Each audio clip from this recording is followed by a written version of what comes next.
بسم اللہ والصلاۃ والسلام علی سید رسول اللہ وعلی آلہ وصحبہ بارک وسلم اجمعین، اما بعد۔ گرامی قدر احباب، آج ہم نے قرآن مجید برہان رشید کا ایک انتہائی خوبصورت مکالمہ پڑھنا ہے اور اس میں سے اسباق اور دروس حاصل کرنے ہیں۔ گرامی قدر، یہ مکالمہ دو بھائیوں کے درمیان ہے جو حضرت آدم علیہ السلام کے بیٹے حابیل اور قابیل ہیں۔ قبل اس کے کہ میں اس مکالمے کی طرف آؤں، یہ دیکھ لیتے ہیں کہ اس دنیا پر یا اس زمین پر انسانیت کیسے چلی اور لوگ یہاں پر کیسے آباد ہوئے۔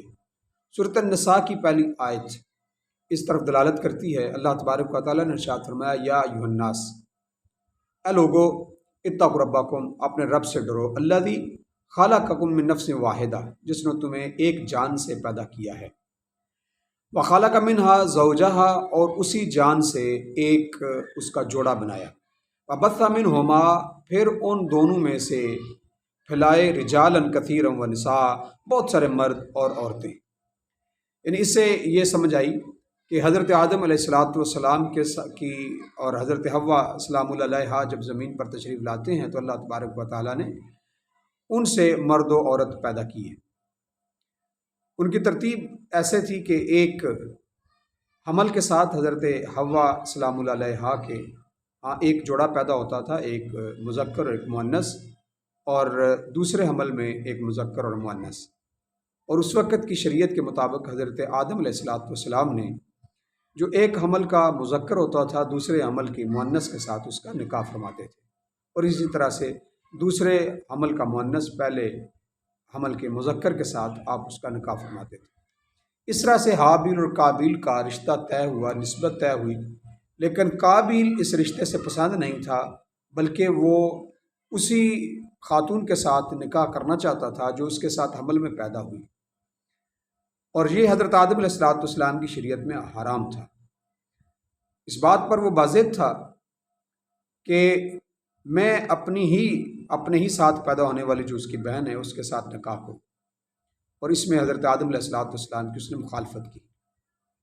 نتیجتاً حضرت آدم علیہ السلام نے اس کو سمجھانے کی غرض سے یا حکمت الہیہ یا حجت الہیہ قائم کرنے کے لیے حضرت آدم علیہ السلام نے ان دونوں بیٹوں کو کہا کہ تم دونوں اپنی قربانیاں پیش کرو، جس کی قربانی اللہ تبارک و تعالیٰ نے قبول کر لی وہ اپنے موقف میں صحیح ہوگا، اور اس کا نکاح جو حضرت آدم علیہ السلام نے طے کیا ہے اس کے ساتھ ہو جائے گا۔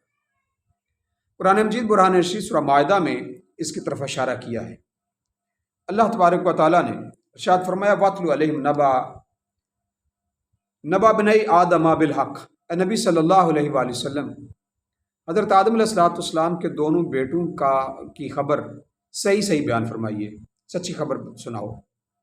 اِذْ قَرَّبَا قُرْبَانًا، جب ان دونوں نے قربانی پیش کی، فَتُقُبِّلَ مِنْ أَحَدِهِمَا، اور ان دونوں میں سے ایک کی قربانی قبول ہو گئی، وَلَمْ يُتَقَبَّلْ مِنَ الْآخَرِ، اور دوسرے کی قربانی قبول نہ ہوئی۔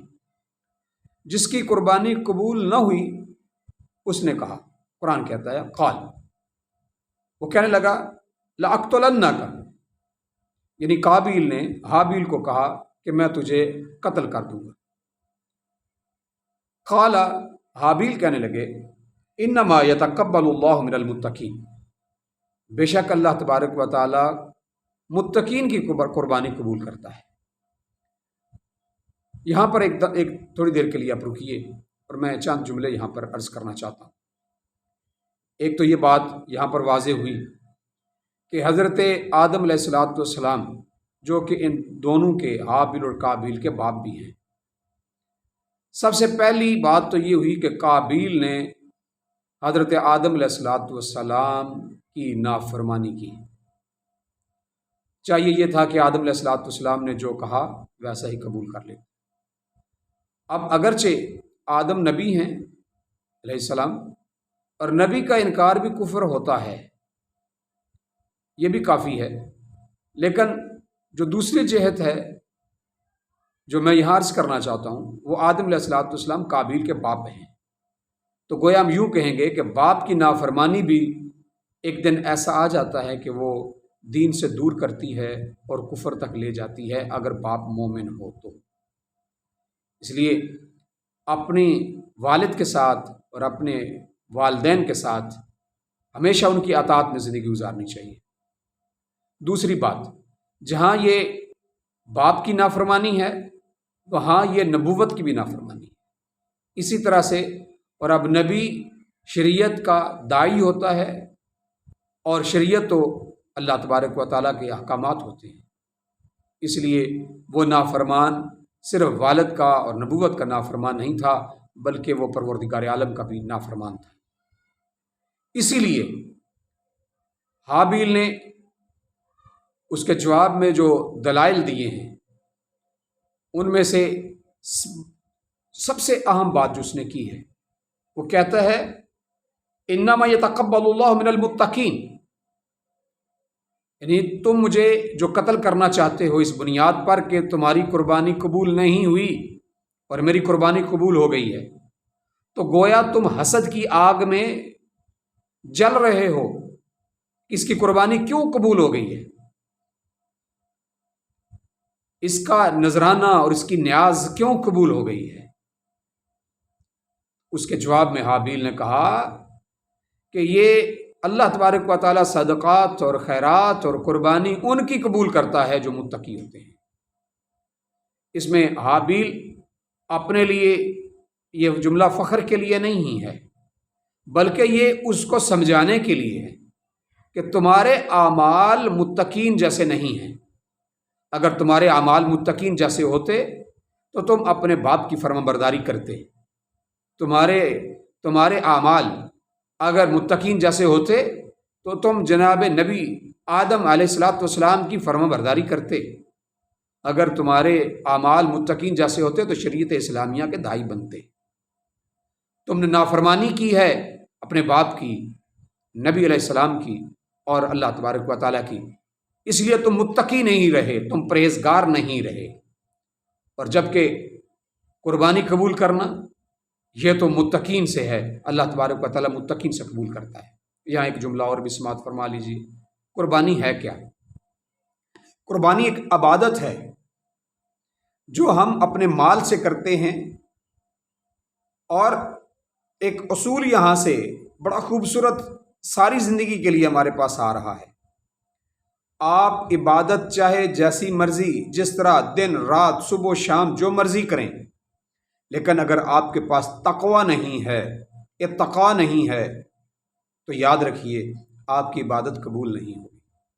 یہ اصول یہاں سے اس آیت نے ہمیں دیا ہے، ان یتقبل اللہ من المتقین، اللہ قبول کرتا ہے متقین سے۔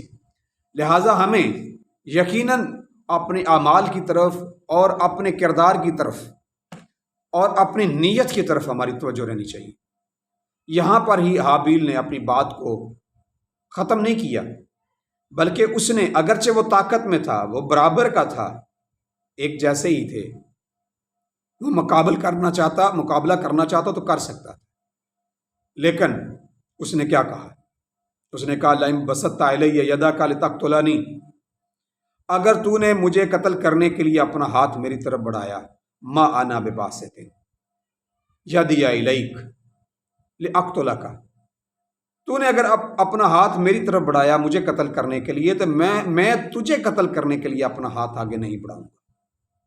گرامی قدر، ذرا اپنے معاشرے کی طرف نظر تو کیجیے، یہاں ہمارے ہر لمحے ہوتی لڑائیاں، بس میں چڑھتی سواریوں کے معاملات، گھروں میں، بازار میں، کسی بھی جگہ پر آپ دیکھ لیجیے، ایک شخص ایک بات کرتا ہے، دوسرا بدلے میں دو کرتا ہے، ایک ہاتھ کا اشارہ کرتا ہے، دوسرا ہاتھ مار دیتا ہے، ایک صرف اشارہ کرتا ہے، دوسرا اس کو تھپڑ رسید کر دیتا ہے۔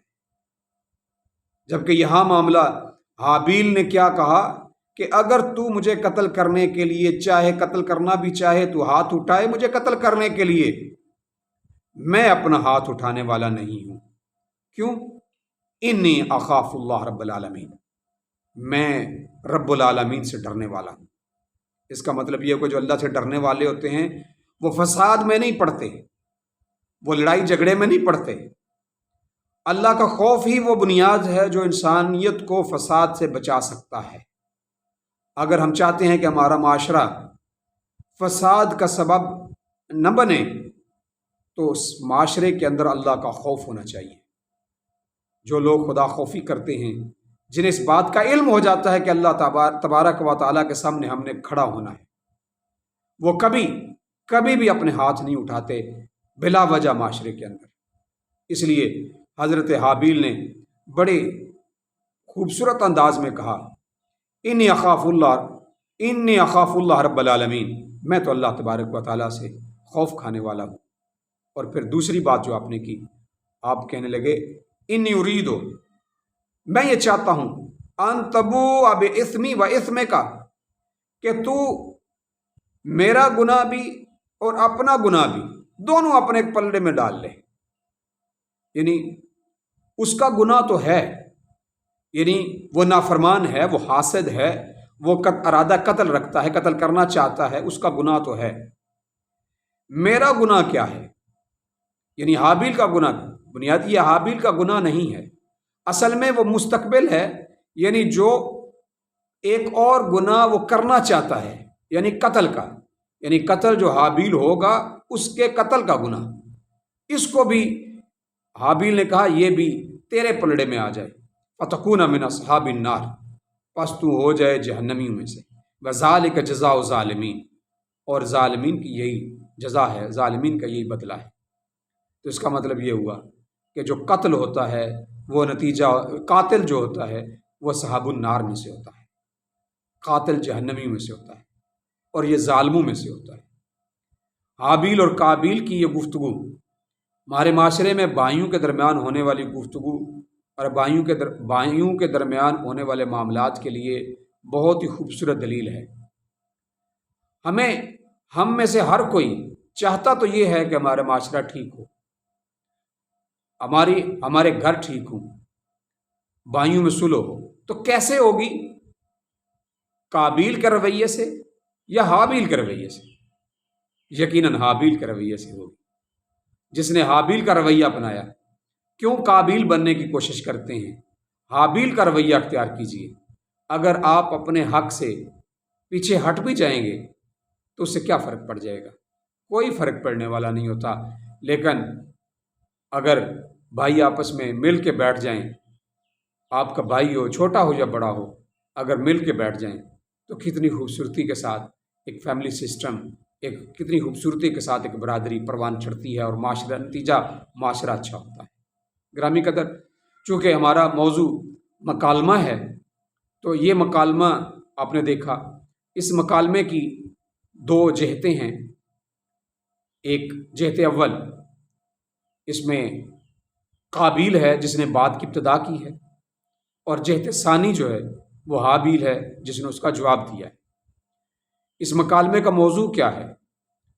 اس مکالمے کا موضوع قربانی ہے اور قتل حابیل ہے۔ اور یہ ایک مکالمے کی کون سی قسم ہے؟ یہ براہ راست ہے، مباشر، براہ راست ہے یہ مکالمہ، اور یہ اشارے کے ساتھ نہیں ہے، کنائے کے ساتھ نہیں ہے، بلکہ گفتگو اور کلام کے ساتھ ہے۔ اس مکالمے کا نتیجہ کیا نکلتا ہے؟ اس مکالمے کا نتیجہ قتل حابیل ہے۔ دلائل دیے ہیں حابیل نے، لیکن اس کے دلائل قبول نہیں کیے قابیل نے، نتیجہ قتل ہے۔ اللہ تبارک و تعالی ہمیں قرآن فہمی کی توفیق عطا فرمائے، اور ہمیشہ ہمیں اپنے معاشرے میں قرآن و سنت کے مطابق زندگی گزارنے کی توفیق عطا فرمائے۔ وما علیہ الا البلاغ۔ السلام علیکم ورحمۃ اللہ وبرکاتہ۔